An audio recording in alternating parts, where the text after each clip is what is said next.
Hello and welcome back to another video. In this one, we will cover the new trending topic, which is Russian human wave assaults.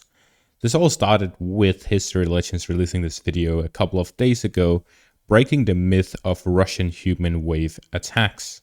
Now, over the past few days since this video was uploaded, other YouTubers have responded, and there has been multiple instances where other YouTubers have made videos covering this same topic, including experts on the field. We have this video by Anders Buch Nielsen, which is a Danish military expert, and he has made numerous videos on the Russo-Ukrainian war, and this one is the point of Russia's midwave tactics.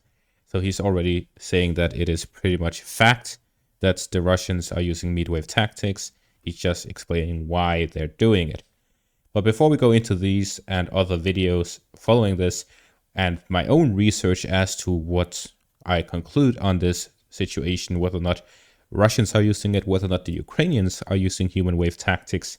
So let's start off with History Relations explaining the definition of human wave tactics. Let's start with good old definitions. Here's the Wikipedia definition of a human wave attack. An offensive infantry tactic in which an attacker conducts an unprotected frontal assault with densely concentrated infantry formations against the enemy line. All right, so we have these three factors. The first one is it's an infantry tactic. The second one is it's an unprotected frontal assault. And the third one, it is a densely concentrated infantry. Now, before we go into some video footage from different attacks by both sides during the past 9 months, let's go on to Anders Buch Nielsen's video about why or how the midwave tactics works. There are several reasons why Russia uses human midwave attacks, and some of them are more obvious than others. The first one is that they work. They actually do provide results, and we saw that in the spring when Russia took the city of Bakhmut. For months they attacked like this, and they took huge casualties, but eventually they actually did manage to take the city. So these kinds of attacks work if you have enough soldiers and you're willing to take the casualties. And that, of course, leads to reason number two, which is exactly that Russia does this because they're fine with the casualties. It's not a huge concern that people die because there is a purpose. And many of the casualties are convicts anyways. So it's not professional soldiers that they're losing like that. So there is this kind of ruthless attitude, and it's just accepted that casualties are a part of war. So it's not a big deal. Now, I partially agree and partially disagree with his statements here. First off, he mentions the fighting a year ago around this time of the year where the Russians or Wagner was fighting in the Battle of Bakhmut. In that, he claims that the Russians were using human wave tactics. And that is likely true, because based on the definition, the Wagner forces were mainly using infantry tactics. They were largely unprotected as they did not have a lot of armored vehicles compared to the fact that they were approximately 50,000 soldiers, and they were densely concentrated infantry groupings close to the front line when they were launching their assaults. So by this definition, it could be regarded as human wave tactics. However, there is an additional point to this definition, and for that we have to go to this video right here with Artur Rehi. He talks about a post by a Russian soldier during the Battle of Avdiivka. But the situation is tense. So, what is a meat assault? This is any assault by infantry forces without artillery support, without suppressing enemy firing points. Now, this definition adds an additional point to make it a midwave attack, and that is the lack of artillery support, the lack of artillery hitting the enemy positions. And with that additional point, it would remove the human wave tactic factor from the Wagner assaults because they were always moving with artillery support. Now that we have gotten the proper definition of human wave tactics assaults, let's move on to actual footage to confirm or deny that either side are using this. And let's disregard Wagner really, because they aren't really significantly a part of the war anymore, and the tactics they use are not synonymous with the tactics the Russians use. Therefore, it is not reasonable to say that the Russians are using human wave tactics because the Wagner soldiers were at some point, even if they were. Now, let's move on to specific pieces of footage that we can take a look at to confirm or deny that the Russians are using human wave tactics, and then we move on to the Ukrainian side. The footage I have chosen to go over is footage from 2 operations by the Russians and 1 operation by the Ukrainians. The Russian operations would be the Battle of Avdiivka, specifically during the month of October, and then a battle over Sinkivka in the north by Kupiansk, where the Russians were using an armored assault to get into the village. Then we'll move on to the Ukrainian summer offensive, specifically during the month of June. Now, starting out with the first piece of footage, we have this video here by the 1st Ukrainian Tank Brigade, which shows a Russian armored convoy attacking Ukrainian positions in the Avdiivka section of the front line. In this video, we see a convoy of Russian vehicles driving through a field towards a forest line where they are under fire and providing fire against enemy positions. In this video, we see that the Russians are driving forward, trying to reach the forest line, and as they go closer and closer, they get shot at more and more. Some of these vehicles get hit, are damaged or destroyed, while the others are spreading out, trying to continue this assault. Now, based on this, we see that there is no infantry-based assault, it is purely armored assault. So, although there was infantry involved, they were protected by armored vehicles. Now, besides the armored vehicles point, there's also the second factor, or the final point, which was added with the artillery video, which is artillery support. And from this video here, from the first day of this armored assault, we see that there was heavy artillery support for the Russian armored vehicles storming the Ukrainian positions. So based on the footage from the artillery and from the armored assault itself, we can conclude this was clearly not a human wave tactics. But it made me realize something, that although based on this footage, the Russians were clearly not doing any human wave tactics, the US official John Kirby, who is the White House National Security Communications Advisor, said in this article by Politico on the 13th of October 2023, 3 days following the Russian assault, the Russian military appears to be using human wave tactics, where they throw masses of poorly trained soldiers right into the battlefield without proper equipment and apparently without proper training and preparation, he said. Now, based on the footage from the first day of the offensive, we can tell that that is clearly not the case. How about the poor training or little training factor? Let's take a look at this message I have from a source I have from the Russian military. I asked him, how much training do new recruits go through? The thousands of people who volunteer every day, how much training do they get before going to the front? And is any military experience required of them? His response includes, previous experience is a huge factor on how much training these potential soldiers get before they're sent to the front line. The second factor is what role that potential soldier is going to be playing in the war. If someone is a truck driver, they would likely be designated as a driver and would require little to no training. And finally, the performance, the actual performance in the training determines how much you're going to get. So it is a performance-based process. The main factors that determines whether or not you're going to the front line in the Russian army is based on 2 things. The mental readiness of the person who wants to become a soldier. Is he ready to fight in a war?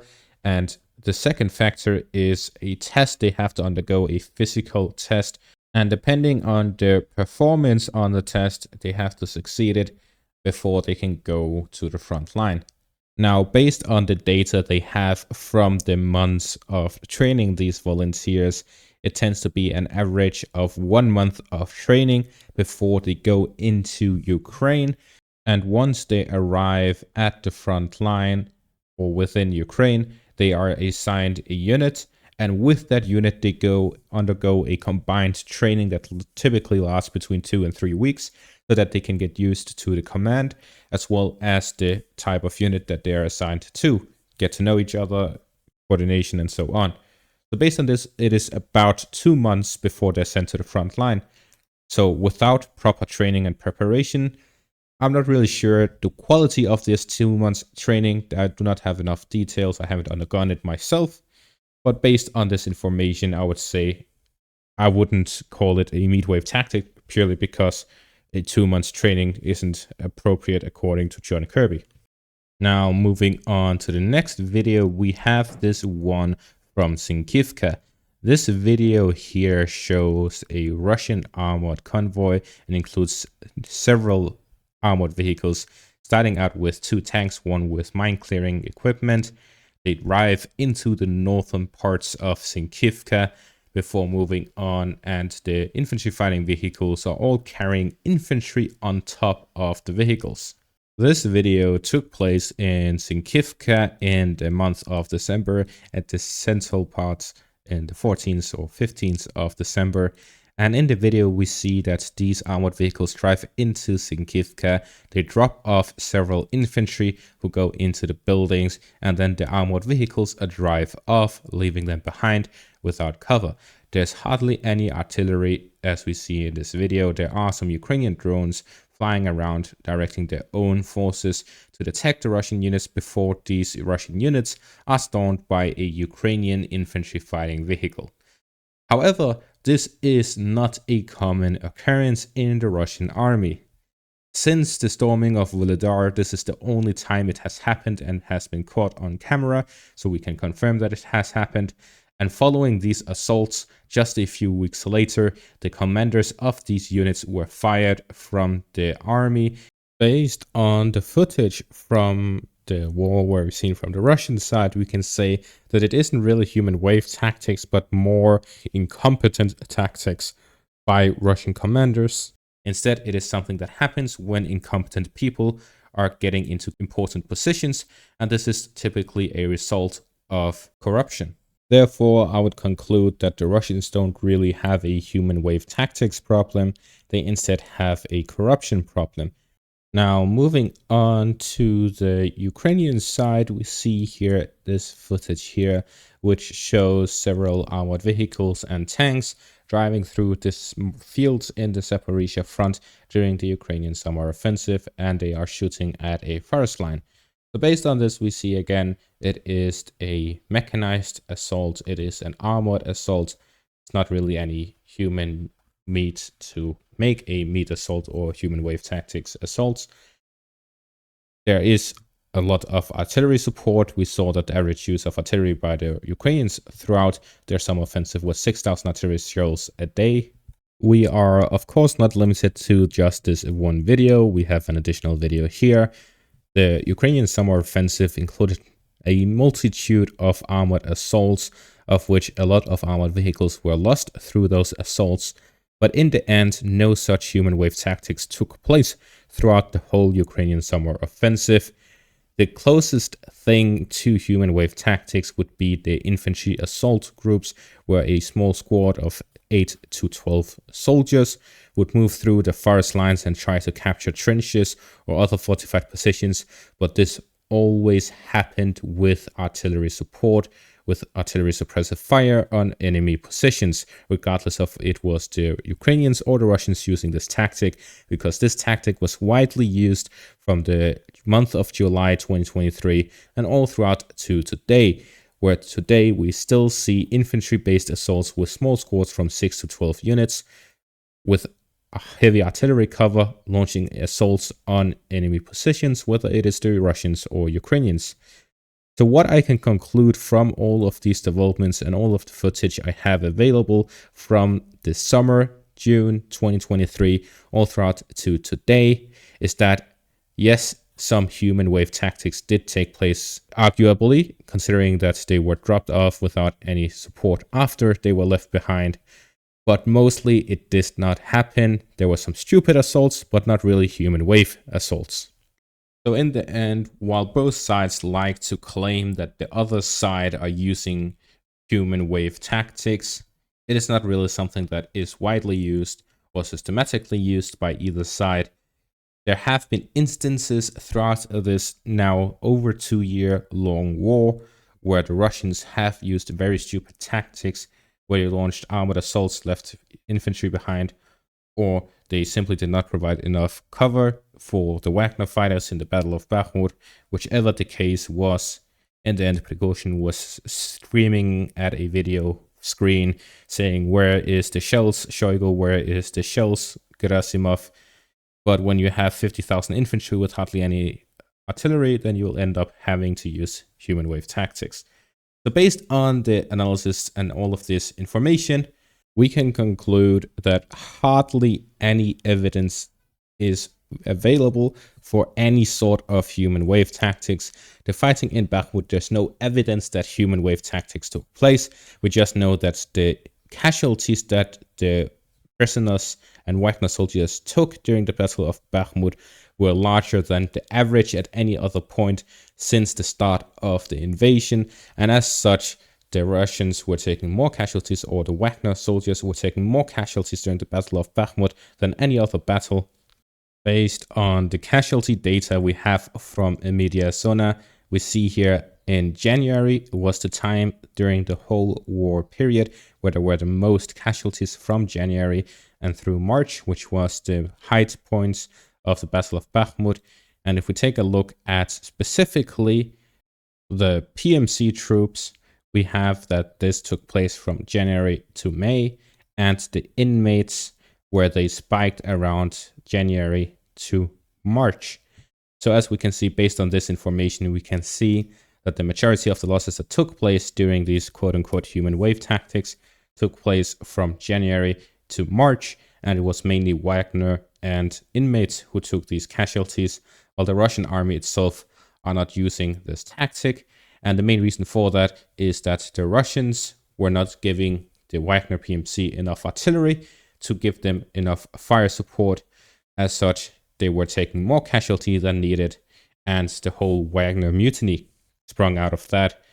So my conclusion after all of this is that no human wave tactics really take place. Some stupid assaults do take place, but no human wave tactics by neither side of the war. The majority of the fighting is just very difficult to launch offensive operations due to the heavy fortifications of both sides, of the Russians in the Zaporizhia front and the Ukrainians all throughout the whole front line, but mostly in the Donetsk region. And based on that, a lot of casualties are going to be taking place. And based on that, it can look like human wave tactics are taking place, but in reality, it is likely just armored assaults. Infantry disembark the armored vehicles, and they end up taking casualties from that. Human wave tactics debunked. And that is going to be all for this video. Thank you all for watching, and have a great day.